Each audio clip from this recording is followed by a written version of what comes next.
예, 금요일 묵상의 시간입니다.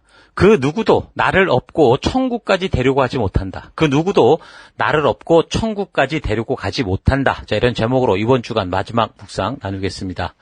자, 어제 우리는 예후의 손에 그 북이스라엘에서 아들이 죽은 남유다의 그 아달랴가 그런 사건을 계기로 오히려 자기 친손자들을 다 죽이고 왕이 되는 그런 사건을 통해 우리가 묵상을 해봤습니다.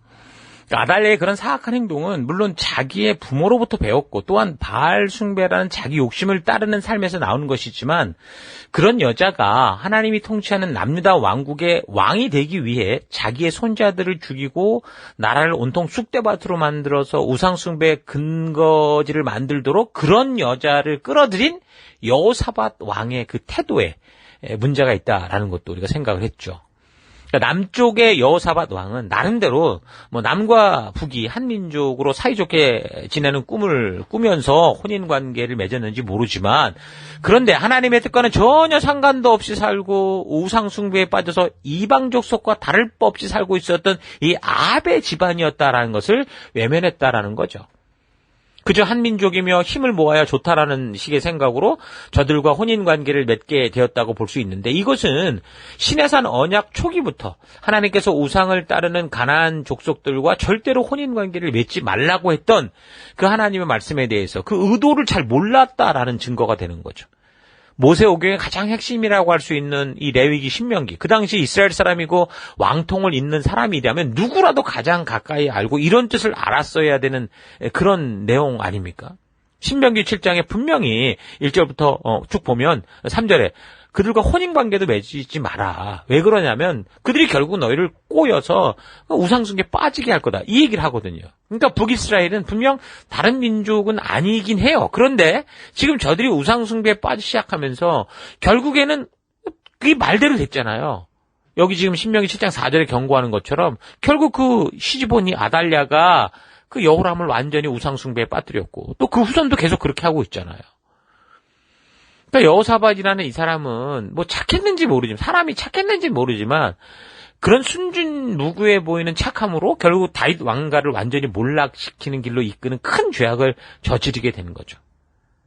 아무것도 몰라 그러면서 엄마 이거 마셔 그러면서 엄마한테 독약을 주는 거하고 똑같은 거 아니에요. 다윗 왕가의 몰락이라는 것은 뭐예요? 어떤 의미가 있어요? 하나님께서 지금 준비해 가시는 메시아 왕국을 끊어버리겠다라는 그런 의도가 있는 거예요. 사탄이 그 배후에 있다라고 볼 수 있는 거예요. 그러니까 사람이 착하다고 해도 성경과 역사를 통해 하나님의 진실을 만나지 못하면, 그 하나님의 진정한 의도를 만나지 못하면 순진무구한 얼굴로 사람을 파멸해버리고 옳은 사람마다 독약을 줘서 바로 종교에 빠뜨려 죽여버리는 사탄 같은 짓을 할 수 있다는 거죠. 이런 사실 잊지 마시고 우리가 교회와 셀로 함께 모여서 하나님께서 맡기신 분명한 사명을 이루어가는 그 일에 있어서 이 분명한 존재의 일을 분명히 기억하면서 주신 이 사명을 감당할 수 있기를 바랍니다. 가끔 셀 리더들 중에 아무래도 현실 속에 어렵고 힘들다 보니 그래 좀 편리해 가자 이렇게 하는 경우가 있는데, 여러분 이게 당연히 우리는 사랑과 품는 자세로 나아가야 되지만 그게 지금 여호사밧 같은 상태가 되면 위험하다라는 거 잊지 마시고 우리에게 주신 사명을 지혜롭게 잘 감당할 수 있도록 늘 기도하며 하나님의 지혜를 구하는 우리가 됐으면 좋겠어요. 자, 어쨌든 그렇게 아달랴가 그래서 왕이 될 만한 이 손자들을 다 죽여버리고 자기가 왕 자리에 앉아서 6년을 군림을 해요. 자, 근데 이 아달랴가 이 왕자들을 그런 식으로 다 죽여버릴 때 그 왕자들 중에서 갓난의 하나를 빼내서 살렸던 사람이 있어요. 11장 2절을 보면 뭐라고 그랬냐면, 그러나 왕자들이 살해되는 가운데서도 여호람 왕의 딸이요 아하시야의 누이인 여호세바가 아하시야의 아들 요아스를 몰래 빼내 유모와 함께 침실에 숨겼다, 이렇게 말합니다. 그러니까 예후에게 죽은 이 아하시야 왕의 누나였던 누이, 동생이 또 어쨌든 여호세바라는 이 여자가 그럼 아달랴의 딸이에요. 지금 지 엄마가 손자들 다 죽여버리는 그런 일을 하고 있을 때 이 여자가 이 애를 하나 구했다라는 거죠. 이 여자가 어떻게 했냐면 그 여호야다라고 하는 그때 그 제사장에게 시집을 갔었어요. 그래서 이제 그런 상황에서 아기를 빼서 살려낸 거죠. 1살 정도 되었던 이 애를 살려서 유모를 붙인 다음에 그 성전에는 아무나 안 들어오니까 성전 침대를 보관하는 그 창고에 몰래 숨겨서 키웠던 거예요. 그러니까 여호야다나 여호세바나 참으로 뭐예요? 목숨 걸고 그때 뭐 이거 알면 다 죽는 건데 겨우 다윗의 핏줄을 그렇게 살려내는 일을 한 거죠. 자, 이런 걸 보면 정말 이런 위기와 어려움 속에 누군가 목숨을 건 희생이 없이는 온전함이 지킬 수 없다라는 걸 알 수 있습니다. 그래서 성도인 우리들의 이런 걸 볼 때 어때요? 각자 보내받은 우리 삶의 더 곳곳에서 이렇게 생명을 살리고 생명을 세우는 일들을 정말 어떻게 해야 돼요? 목숨 걸고 행할 수 있는 그런 우리가 돼야 된다는 거죠. 여러분들이 지금 섬기고 있는 이 셀이라는 이 공간, 영적인 가정이 바로 요아스 같은 이 왕이 세상의 박해와 위협으로부터 죽을 수 있는데 그들을 구출해내서 보호하고 안전하게 자라게 할 수 있는 그런 공간이다라는 걸 잊지 말아야 돼요. 그래서 우리가 셀로 모였을 때, 예배로 모였을 때 그곳에서 그저 세상 얘기하다가 그냥 뭐 끝나는 게 아니라 온전하신 하나님의 뜻을 나누고 하나님의 진심을 알아갈 수 있는 그 정체성을 온전히 알고 사명을 알게 하는 그런 곳이 돼야 되는 거예요.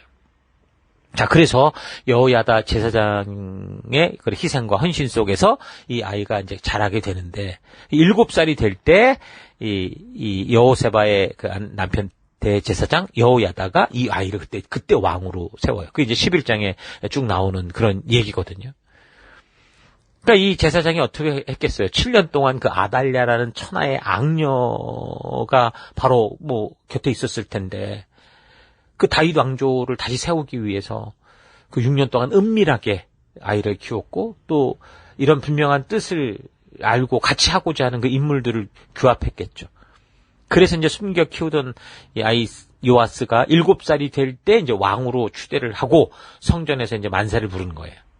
그러니까 이제 깜짝 놀랐죠, 아달랴가. 이런 소리를 듣고 옷을 찢으면서 반역이다 이렇게 외치는데 결국엔 끌려나가서 죽어요. 11장 20절. 그 땅의 모든 백성이 기뻐했다. 아달랴가 왕궁에서 칼에 맞아 살해된 뒤로 도성은 평온을 되찾았다.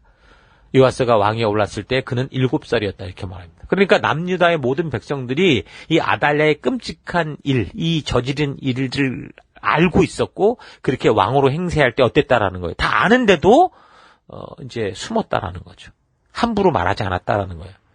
그러니까 하나님의 언약과 약속의 중심이라고 할 수 있는 다윗과의 언약이 그래서 다 끝났나? 그렇게 생각을 했을 수 있어요. 그런데 하나님께서 그런 위기 속에서도 다윗과 맺은 이 언약을 어떻게 하면 끝까지 지켜내시는 거죠. 그래서 그걸 보고 이 백성들이 감사하는 거예요. 참 이게 감사는 감사인데 이 백성들도 분명히 그 흉악한 짓을 알면서도 이 아달랴의 그런 이 강권 통치에 아무 말도 못하고 그저 쉬쉬하며 지냈다라는 거죠. 이런 걸 보면서 성도인 우리들도 뭔가 교회가 됐든 성도가 됐든 뭐 하나님의 뜻이 아닌 길로 가는 거를 우리가 볼 때, 뭐 우리 교회가 또는 우리의 지체들이 그런 거 볼 때 그저 묵묵히 잠잠히 있는 게 그게 좋은 게 아니고 분명히 하나님의 뜻이 아닌 건 아니라 say no는 no라고 말할 수 있는 우리가 대단한 거 잊지 마시고 우리 모두 함께 서로가 하나님 앞에 바르게 선 파수꾼이 되십시다. 여러분들은 강단을 보는 파수꾼이 되야 돼. 강단에서 어떤 말씀이 선포되는가? 목사의 개인 푸념이나 떠들어대고 목사가 가진 종교적 야망을 펼쳐내고 이런 것에 있어서 여러분 say no라고 말해야 되는 거고요. 또 강단에서는 성도들에게 그들이 편한 길을 가고자 할 때도 그 say no라고 말하고 온전히 말씀만 집중하고 말씀 앞에 바르게 설 수 있도록 하는 그 일에 힘을 쓰는 그런 우리가 돼야 된다라는 거 잊지 마십시다. 방관자가 되지 말고 또 비굴한 자가 되지 말고 말씀 앞에 담대히 서서 그 말씀의 뜻을 이루어내는 여러분과 제가 되기를 바랍니다. 자, 그래서 7살의 왕이 된 사람이 이제 요아스입니다. 그러니까 완전히 꺼질 뻔한 유다 다윗 왕조의 그 씨가 다시 이제 되살아난 거죠. 그래서 그는 이제 제사장 여호야다가 살렸으니 그 사람의 교육을 받으면서 바르고 온전한 삶을 살아요. 12장 2절 요아스는 여호야다 제사장이 가르쳐준 대로 하였으므로 일생 동안 주께서 보시기에 올바른 일을 하였다. 이렇게 말합니다. 근데 안타까운 것은 이렇게 구사일생으로 살아난 이 왕, 이 요아스도 뭘 안 했다고 그래요. 12장 3절. 다만 산당을 제거하지 않아서 백성이 여전히 산당에서 제사를 지내고 향을 피웠다. 이렇게 말합니다. 그러니까 열왕기 기자가 이런 거를 계속 지적하는데 아마도 요아스의 이런 행동은 어려서 그 배운 대로 좀 제사장을 따라갔다고 했으니까 그건 무슨 얘기일까요? 제사장에 대한 얘기일 수 있다는 거죠. 요아스를 어려서부터 키우며 지도했던 여호야다 제사장. 그러니까 그 당시 영적인 어떤 일을 주도했던 제사장들조차도 하나님의 뜻, 하나님의 의도를 완전하게 파악하지 못하고 영적으로 뭔가 흐려져 있었다라는 거예요. 그러니까 어떤 거는 그대로 행하는데 어떤 건 또 아닌 것처럼 묵과하고 넘어가는 일들이 있었다라는 거죠. 결국 모든 문제의 근원은 뭐예요? 하나님과의 언약의 의미를 바르게 알지 못하는 거예요. 그러니까 우리도 지금 하나님이 누구신지 모르고 하나님의 뜻이 모르니까 방황하는 걸 수 있다라는 거죠. 그래서 하나님께서 시내산에서 직접 말씀해 주신 이 법도와 규례를 바르게 우리가 알고 이 말씀과 이 역사를 알아서 하나님의 의도와 하나님의 진정한 뜻을 아는 거. 그래서 하나님이 누구시고 내가 누구고 우리 사명이 뭔지를 바르게 하는 게 너무너무 중요한 거예요. 그런데 그런 말씀을 맡은 제사장들조차 그 말씀의 진의를 바르게 알지 못하니까 어느 부분은 순종하고 열심인 것 같은데 어느 부분은 전혀 무지해서 자기도 모르는 사이에 그냥 그 죄들을 묵과하고 넘어가는, 죄가 될 수 있는 그 씨들을 그냥 용납하는 그런 일이 되는 거죠. 그래서 결국 역대하 24장을 보면 이 요아스 왕은요, 자기를 살리고 구해주고 왕이 되게 했던 여호야다 제사장이 죽고 난 후에 결국은 우상숭배에 빠져버려요. 열왕기서는 뭐 끝까지 온전히 살았다고 얘기했는데 또 다른 그 역사를 보여주는 역대기는 그렇게 말하지 않습니다. 하나님을 버리고 아사레 목상과 우상숭배에 빠져서 선지자들의 경고까지 무시하고 바른 길로 돌아오라고 하는 사람 죽여버리고 이러고 살았어요. 역대하 24장 보세요. 17절 여호야다 제사장이 죽으니 유다 지도자들이 왕을 부추겨서 자기들의 말을 듣도록 했다. 그러니까 뭔가 이 요아스라는 왕은 주도적이지 못하고 의존적이었죠. 여호야다 제사장이 좋은 일은 했으나 이 왕을 주도적으로 말씀 앞에 서게 했어야 되는데 의존적으로 만들다 보니 결국에는 혼자 남았을 때 이렇게 흔들리는 일들이 생긴 거예요. 그래가지고서 결국에는 그런 사람들의 의견에 휩쓸리게 되고 그런 말에 휘말리다가 결국에는 하나님의 말씀대로 말하는 선지자까지 죽이는 거예요. 그러니까 성경은 이렇게 계속 안타까운 역사들을 그대로 보여줍니다. 하나님은 하나님과의 언약과 약속을 따라 하나님 백성답게 사는 소망과 희망의 빛을 보기 원하시는데 근데 계속해서 그 불씨를 하나님이 살려내면 계속 꺼져가는 그 역사가 이어지고 있죠. 여러분, 왜 이 요아스 왕이 자기가 어떤 와중에 그렇게 목숨을 구할 수 있었고 살아날 수 있었는가를 알았을 텐데 그 여호야다 제사장이 죽고 나니까 그렇게도 순식간에 망나니 왕이 됐을까요? 저는 이런 모습 속에서 오늘날 교회와 성도들 또 내 자신 속에 있는 뿌리 깊은 문제들을 봅니다. 목사가 없고 교회당이 없어지면 다 요아스처럼 모든 것을 버리고 세상으로 돌아가게 될 그런 모습으로 살아가는 거죠. 뭐 교회당이 없어지고 목사가 없어지는 걸 떠나서 우리가 뭐 바쁜 일이 있고 힘든 일이 있고 뭐 어려운 일이 있고 뭐 아무튼 즐거운 일이 있고 뭐가 있어도 무조건 다 아무튼 하나님과의 관계는 늘 무시되는 그런 모습이 오늘 우리의 모습인 게 보이는 거예요. 주도적으로 하나님 앞에 서지 않고 누군가가 자신을 천국의 입구까지 강력하게 끌어가줄 그런 어떤 지도자를 원하죠. 그래서 누군가가 그런 제왕적 리더십을 가지고 강력하게 이끌어주면 거기 사람들 많이 모이는 것 같고 대단한 것 같은 오늘날 큰 교회들이 다 그렇지 않습니까? 어떤 목사 하나가 그냥 뭐 치유의 은사가 있어 뭐 60만씩만 모여들고 막 이러는 그런 분위기인 거죠. 그러니까 어떤 거냐면 그 아프리카의 스프링복이라는 그 양이 있는데 이 양의 특성이 뭐예요? 나중에 봤더니 이 양들이 느닷없이 막 달려가다가 막 낭떠러지 떨어져 죽는 걸 보면서 왜 그랬나라고 봤는데 그 스프링복이라는 양이 이제 집단으로 생활하다 보니 앞에 가는 양이 풀들 뜯어 먹으니까 뒷양이 못 먹잖아. 그러니까 뒤에 있는 양이 좀 더 먹으려고 앞으로 좀 나가고 앞으로 이러다가 이제 서로 경쟁이 붙은 거예요. 그러다 보니까 이게 왜 달려가는지도 모르고 무조건 앞으로 달려가는 거죠. 죽을 때까지. 그것처럼 성도들이 지금 앞서가는 사람들의 뒤통수만 보고 그냥 어디로 가는지도 모르고 쫓아가는 거죠. 그렇게 사는 게 편하다고 생각을 하는 거예요. 주도적으로 사는 건 뭐예요? 내가 들은 말씀을 듣고 끝나는 게 아니라 이 말씀을 묵상하고 연구하고 분별하고 그리고 이제 그 말씀에서 깨닫게 해주시는 성령의 음성을 따라 내가 삶에서 나를 고치고 바꾸는 그런 용기가 필요한데 그런 게 귀찮은 거죠. 그래서 누군가가 카리스마적인 힘을 가지고 푸시하고 이끌 때는 뭐 종교적인 훈련이 되는데 그렇게 이끌어주는 사람이 없어지면 모든 가치 상실, 즉각 방황 이렇게 되는 거예요. 근데 그나마 또 그렇게 버티는 사람들을 잘 보면요, 교회에서 정말 하나님과 바른 관계 훈련이 되니까 주도적인 사람일 경우 그럴 수 있는데 근데 이게 드물어요. 그런 게 드물고 대부분 보면 종교적으로 아무 생각 없이 아까 뒤통수 못 쫓아가는 그 습관이 있는 거야. 그래서 심지어 그 길을 벗어나면 하나님께 저주받을 거다라는 이상한 그런 공포 속에 사로잡혀 있어서 또 그 자체, 그 행위 자체가 마치 무슨 어떤 신앙의 어떤 증거인 것처럼 잘못 알고 있어서 그래 하나님의 뜻을 완전히 모르고 그 예배고 모든 의미로 빠지니까 종교의 포로가 돼 있는 거죠. 네? 종교의 포로, 목사의 포로가 돼 있는 거예요. 이런 현상들을 그 이단 집단에 빠진 사람들을 보면 분명히 알 수 있잖아요. 그 사람 딱 그런 상황이거든요. 사실상 교회 안에는 그런 식으로 이단처럼 드러나지 않는데 사실은 그 패턴이 똑같아요. 똑같은 상황으로 그렇게 또 쓰러져가는 그런 교인들이 얼마나 많은지 모릅니다. 스스로 하나님의 말씀으로 분별하고 하나님과의 바른 관계로 나아갈 이 생각의 훈련, 주도성의 훈련이 거의 없는 사람들이 다 그래요. 그러니까 누군가 카리스마적인 어떤 힘을 가지고 끌어주면 그게 마치 자기의 영적인 힘인 것처럼. 그러니까 큰 교회에 다니던 사람들이 보면요. 그 목사님, 그 교회의 힘이 마치 자기의 실력인 줄 알아요. 심지어 외국에 와서 교회를 다니면 다 조그맣잖아요. 몇몇 교회들 빼고. 그 교회가 우습게 여겨요. 목사고 성도고 다 눈으로 깔아뭉개고 이런 사람 얼마나 많은지 몰라요. 자, 그러니까 살아계신 하나님과 내 스스로 말씀을 통해 이 주도적인 관계가 되지 않으면 결국 어떻게 된다는 거예요? 여기 요아스 왕처럼 되는 거예요. 예수님께서 목숨 바쳐 살려내신 그 은혜에 감동하고 눈물을 흘렸는데 그래서 하나님의 부르심 앞에 섰는데 왜 예수님이 이렇게 오셔서 그 홍해의 죽음의 길을 건너 우리를 이곳에 있게 하셨는지 스스로 성경과 역사를 통해 하나님의 진정한 뜻, 의도, 진의를 만나지 못하면 거듭나지 못하면 어떻게 되는 거예요? 결국 언제라도 환경과 상황만 바뀌면 이 요아스 왕처럼 추풍 낙엽 떨어지듯이 무너지고 마는 거죠. 말씀을 스스로 먹는 힘이 없이는 그저 먹여주는 대로 이렇게 먹게 되고 먹여준 대로 먹고 살던 사람들은 결국은 이 끝이 요아스처럼 된다는 거예요. 요아스처럼 여러분 말씀은 모르고 먹여주는 대로 살아가는 종교적인 사람이 돼서는 안 됩니다.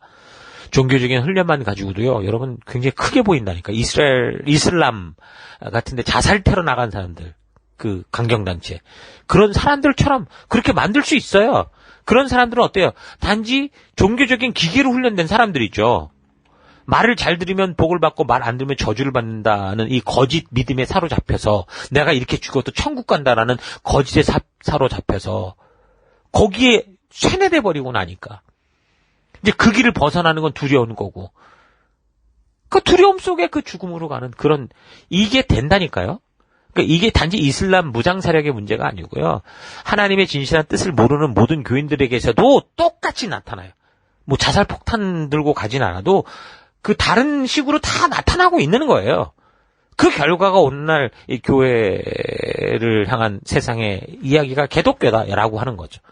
오늘날 교회도 특히 오랫동안 교회 생활을 한 사람들은 그저 종교 훈련을 통해서 종교 기계처럼 자라난 사람들이 많아요. 그러니까 완전히 목사의 노예, 교회의 노예가 돼서 살아가는 사람들이 많은 거죠. 목사님하고 하나님하고 착각하는 사람이 있어. 동기동창인 줄 알고. 그래서 굉장히 열심인 것 같아 보이는데도 평생 그들이 한 것은 교회 마당만 받고 왔다 갔다 했다는 거예요. 자기들끼리 잔치하고 느낌 좋다고 말하고 그렇게 좋아하는 사람끼리 보이고 그래서 신앙을 보면 열심인 것 같은데 오히려 아까 말한 것 세상에서는 개독교라고 비난을 받는 경우가 많고 하나님께서도 뭐라고 이사야 선지자를 통해 1장에 말씀하시지 난 너희가 역겹다라는 말을 듣는 일이 벌어지는 거죠.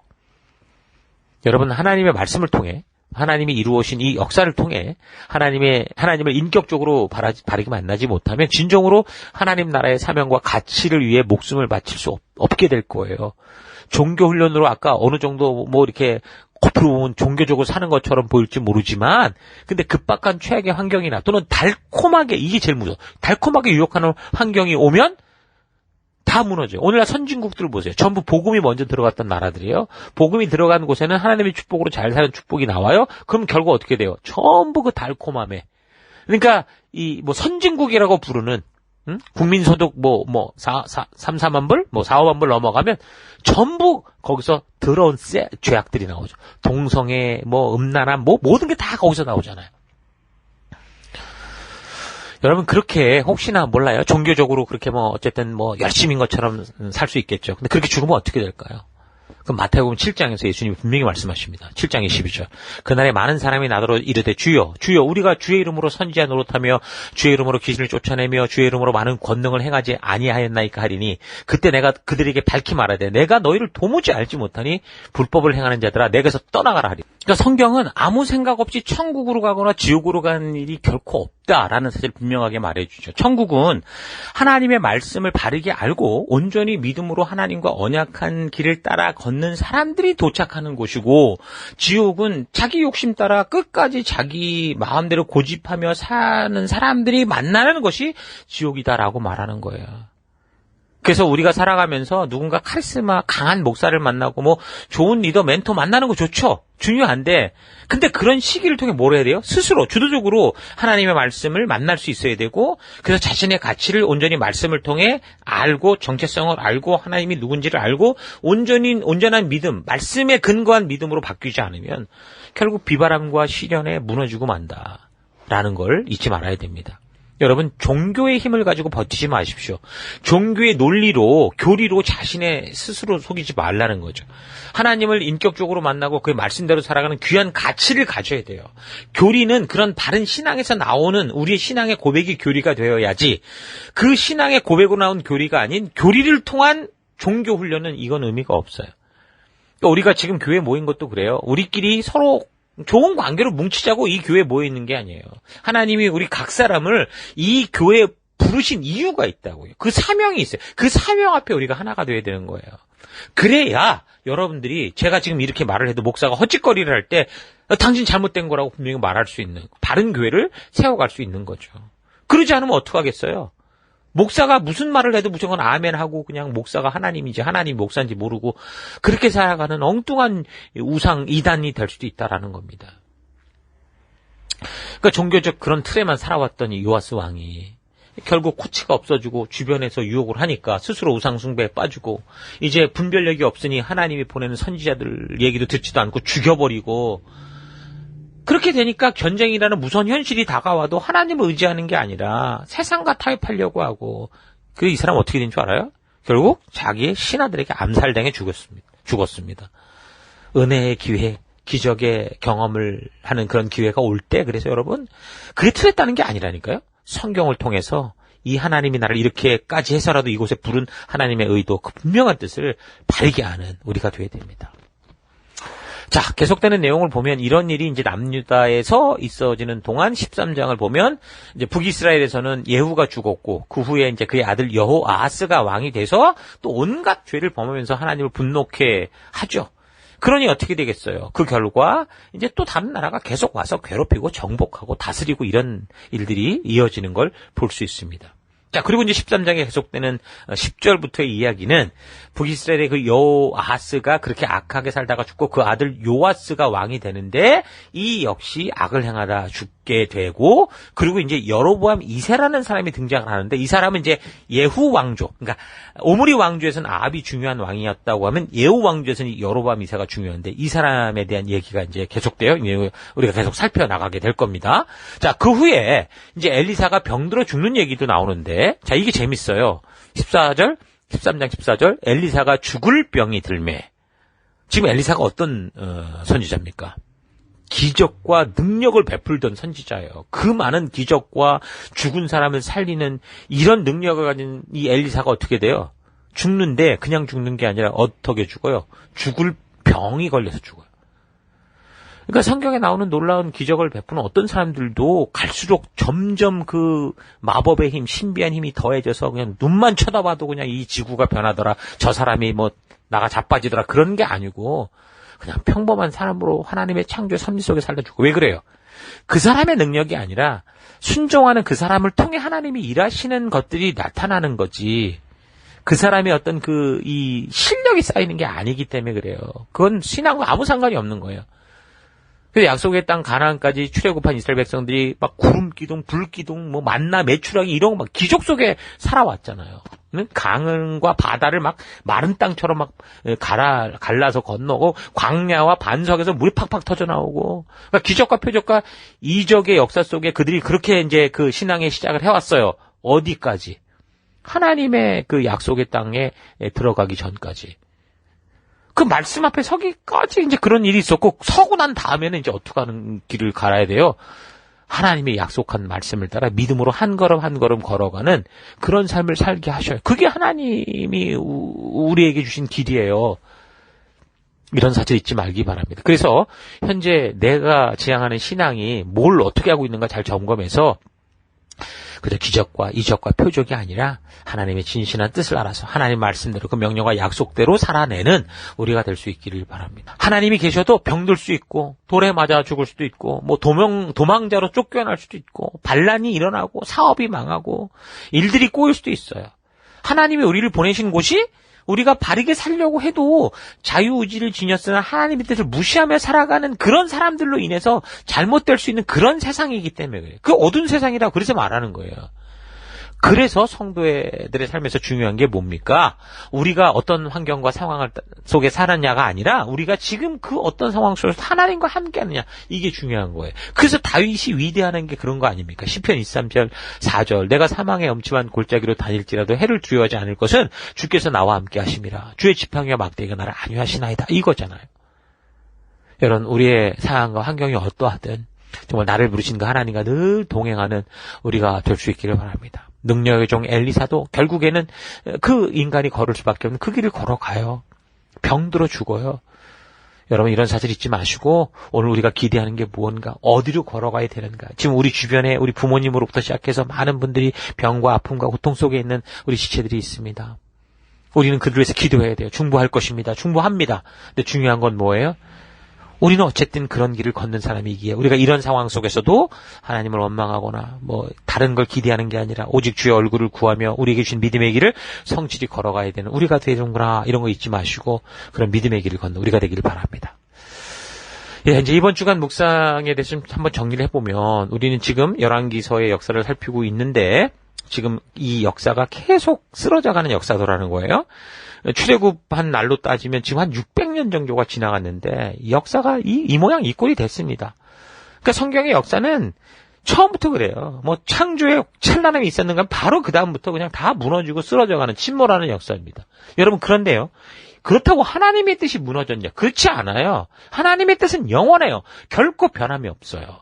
하나님이 꿈꾸셨던 그 역사, 그 계획은 그대로 갈 거예요. 그럼 뭘 보여주는 거예요? 그 길에서 벗어난 모든 삶은 무너지는 삶이다라는 걸 보여주고 있다라는 거죠. 하나님이 그래서 그 백성들을 죽음에서 구원한 이유가 뭡니까? 이미 역사를 통해 알듯이 출애굽기 19장 5, 6절에 뭐라고 그랬어요? 세계가 다 내게 속하였나니 너희가 내 말을 잘 듣고 내 언약을 지키면 너희가 열국 중에 내 소유가 될 거고 너희가 내게 대하여 제사장 나라가 되며 거룩한 백성이 될 거다, 이거 아닙니까? 여기서 너희가 누구예요?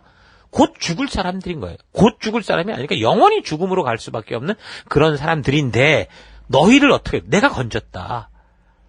이 세상 사람들은 내 이 말을 듣지 않지만 내 말을 듣고 온 너희들은 나와 언약을 맺고 내가 꿈꿨던 이 나라를 지켜가는 열방의 제사장 나라가 되어달라. 이게 지금 하나님이 우리를 구원하신 이유인 거예요. 제사장 나라라는 말은 뭐예요? 온 세상 만민들이 이 나라를 보고 하나님을 알게 되고 하나님께 돌아오게 하는 그런 다리 같은 역할, 중간 역할하는 빛된 존재, 그걸 말하는 거잖아요.